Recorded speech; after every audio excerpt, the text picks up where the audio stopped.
बिहार विधानसभा निर्वाचन में जातीय गणतांत्रिक मेंट 160 आसन जितिब कारण बिहार लोक माने जंगलराज को फेरवा चाहती नहीं बोली कहते गृहमंत्री अमित शाह। एक टीवी कार्यक्रम में शाह कहते अवैध अनुप्रवेश केवल सुरक्षा विपद नुहे बरं गणतांत्रिक ढांचा को दुर्बल करुवा एक प्रसंग।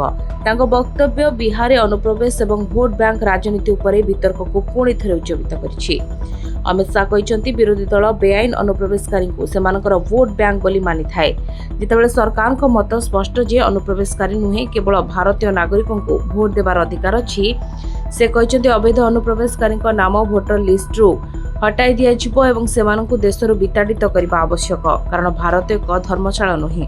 सा दाबी करथिले नक्सलवाद भांगी जाइछि आत्म समर्पणकारी पुनर्वास एवं दक्षता कार्यक्रम चली मोकामा गणहत्या विषय से कही घटनाटी भूल थिला आज किंतु अपराधी माननकु पूर्वपरि राजनीतिक सुरक्षा मिलुनाही जहाफल आईन श्रृंखला उन्नति आसी।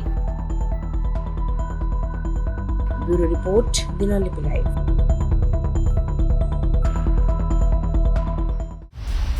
दिनलिपि लाइव को एबे ही लाइक शेयर सब्सक्राइब करंतु।